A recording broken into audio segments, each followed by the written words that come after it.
여러분 만나뵙게 돼서 반갑습니다. 위대한 신학자 칼 라너는 독일 세미나에서 기적에 대한 강의를 마친 후에 한 학생에게 질문을 받았습니다. 교수님, 우리에게 기적의 예를 들어 주십시오. 라너 박사는 대답했습니다. 단 한 가지 유일한 기적이 있습니다. 그것은 생명입니다. 여러분은 이 기적을 다루는 분들입니다. 아파서 병원에 오면 의사 선생님이 하늘처럼 보이고 간호하시는 분들은 부럽게만 보이는 걸 여러분은 알고 계신지요? 그저 환자나 환자 가족들에게는 우러러만 보이는 여러분들이라고 해서 그렇다고 여러분이 항상 행복하지만은 않으시겠지요. 거의 성자들에게나 기대할 수 있을 정도의 그런 기대치를 받는 여러분의 소명을 수행하면서 여러분이 받고 있는 유형과 무형의 그 의무감을 다 수행해내시기 위해서 얼마나 많이 노력해야 하는지는 직접 겪어보지 않은 사람들은 그 무게감을 다 알 수가 없을 것입니다. 힘든 상황에 처해 있을 때 사람의 마음은 괴롭습니다. 나아가 너무 괴로워지면 자기 자신이 아주 한심한 사람처럼 그렇게 느껴질 수도 있습니다. 저도 지난 금요일에 그랬습니다. 한국 경제가 심하게 흔들리는 것처럼 보이는 것도 우울했고 마음에 집안일로 걱정도 있었고 시작한 지 17년이나 지났지만 한 번도 100타 이내로 들어보지 못한 저의 골프가 조금 되는가 싶었었는데 다시 아주 이상한 샷으로 나오기 시작하면서 내 마음은 죽을 맛이었습니다. 못나 보이는 저 자신의 모습에 풀이 죽어서 지하 연습장에서 우울한 마음으로 샷 연습을 하고 있었어요. 너무 괴로우니까 그러다가 나라를 완전히 빼앗겨 버렸던 상태로 살았던 사람들, 그러니까 세계 역사상 그 유례가 없다라고 평가되는 이스라엘 사람들이 바벨론으로 포로로 잡혀가 살았던 그 시기의 사람들은 어떤 마음으로 살았을까 하는 생각을 하게 되었습니다.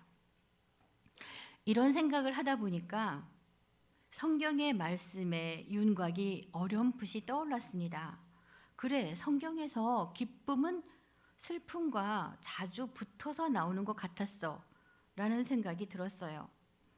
그러니까 지금 내가 이렇게 슬픈 것이 기쁠 수 없다는 뜻은 아니구나, 이런 마음으로 인터넷으로 성경을 검색했을 때 100여 군데 정도에서 기쁨이라는 말이 나왔습니다. 과연 그랬습니다. 성경에 나오는 기쁨의 구절들을 차근차근 살펴보니 슬픔을 당하는 것은 오히려 기쁨으로 가는 통로처럼 보이기까지 했습니다. 아, 지금 내 마음의 어둠과 괴로움이 기쁨의 단초가 될 수 있는 거구나 하는 각성이 날 구덩이에서 건져 올리고 있었습니다. 예레미야 선지자는 자신의 선지서 31장에서 이렇게 말합니다. 그때의 처녀는 춤추며 즐거워하겠고 청년과 노인이 함께 즐거워하리니 내가 그들의 슬픔을 돌이켜 즐겁게 하며 그들을 위로하여 근심한 후에 기쁨을 얻게 할 것이다. 이 하나님의 말씀은 하나님이 우리를 향해서 어떤 마음을 갖고 계신지를 알게 해줍니다. 하나님께서는 친히 우리의 슬픔을 돌이켜서 즐겁게 하시고 우리가 근심한 후에는 우리에게 기쁨을 주시는 분이십니다. 시편 43편에서도 시편의 기자는 이렇게 말합니다. 나는 하나님께 완전히 버림받았구나. 이런 좌절감을 호소합니다. 그러나 그와 동시에 그는 주의 성산과 장막으로 자기를 인도해 달라고 하나님께 기도하고, 그러면서 바로 자신이 큰 기쁨의 하나님께 도달할 것이라는 고백을 합니다. 한편 기쁨은 내가 하나님께 가까이 하고 있는지를 알려주는 정확한 센서이기도 합니다. 나의 삶이 외면적으로는 큰 문제 없이 잘 가고 있다 하더라도 내 안에 기쁨이 없다면 그것은 잘못 가고 있는 징조입니다. 내가 하고 있는 일이 잘 안 되고 세상 사람이 나를 불행한 사람으로 그렇게 보아도 내 안에 기쁨이 있으면 그것은 내가 하나님과 함께 있다는, 잘 가고 있다는 명백한 징조입니다. 기원전 445년 바벨론 포로에서 돌아온 이스라엘 공동체는 느헤미야의 지도 아래 예루살렘 성벽을 52일 만에 재건했습니다. 성벽 재건 후 백성들은 자발적으로 학사 에스라에게 율법책을 읽어달라고 요청했습니다. 새벽부터 오전까지 백성들은 꼼짝하지 않고 낭독을 들었습니다. 읽고 설명해주는 율법을 들은 사람들은 동요했습니다. 즉 하나님의 계명과 자신들의 삶 사이에 엄청난 거리가 있다는 것을 깨닫고 크게 울음을 터뜨렸습니다. 이에 대해 총독 느헤미야와 제사장 에스라는 슬퍼하지 말며 울지 말라고 거듭하여 백성들을 권면합니다. 죄를 회개하는 것은 매우 소중합니다. 그러나 느헤미야가 이곳에서 슬픔을 멈추라고 한 것은 여기 슬픔의 지점에 머무르는 것이 율법을 통한 하나님의 생각이 아님을, 하나님의 정체가 아님을 말해주고 있는 것입니다. 느헤미야는 백성들을 향하여 하나님의 진면목에 도달하라고 말합니다.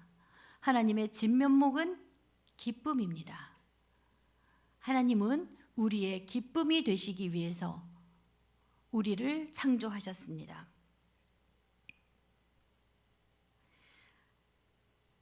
하나님을 기뻐하라. 하나님 자체가 우리의 기쁨의 대상이십니다. 하나님 자신이 우리의 기쁨의 대상임을 자주 기억하고 하나님을 기뻐해야 합니다.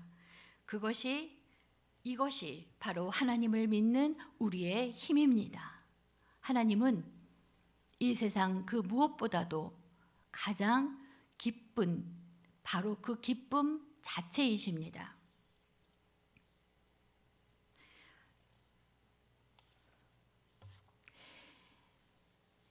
성탄절에 우리에게 오시는 아기 예수님은 큰 기쁨의 좋은 소식입니다. 오늘의 본문을 앞뒤로 보면 그 지경에 목자들이 밖에서 밤에 자기 양떼를 지키더니 주의 사자가 곁에 서고 주의 영광이 저희를 두루 비치매 크게 무서워하는지라. 천사가 이르되 무서워 말라. 보라, 내가 온 백성에게 미칠 큰 기쁨의 좋은 소식을 너희에게 전하노라. 오늘날 다윗의 동네에 너희를 위하여 구주가 나셨으니 곧 그리스도 주시니라 는 천사들의 음성이 들려옵니다. 아까 예배를 시작하기 전에 아주 조심스러운 모습으로 서둘러 강당으로 들어오는 여러분의 모습을 보는데 갑자기 천사처럼 보였어요. 여러분의 하얀 옷이 이렇게 아름답구나. 나도 오늘 하얗게 입고 오길 잘했구나. 이렇게 생각이 들었습니다.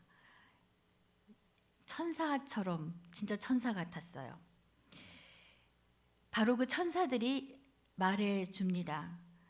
강보에 돌돌 말려서 구유에 누인 아기가 하나님께서 우리에게 보여주신 구주라는 믿기 힘든 소식을 목자들에게 전합니다. 요셉과 마리아가 아기 예수님을 구유에 누인 장소가 작은 동굴이었다는 주석을 보면서 하나님께서 하신 일에 이번에 한 번 더 놀랐습니다. 이토록 자신을 낮추시다니. 하나님의 아들 예수님은 이렇게 아기 예수로 이 땅에 오셨습니다. 예수님은 십자가에서 우리 죄를 대속하기 위하여 죽으셔야만 하셨고 죽으셨습니다. 그러나 부활하셨습니다. 자신이 우리에게 풍성한 삶을 주시기 위하여 이 땅에 오신 거라고 요한복음에 기록된 대로 예수님은 우리에게 친히 말씀해 주셨습니다. 우리는 이 2025년의 성탄절에 탄생하신 이 아기 예수님을 기뻐해야 합니다.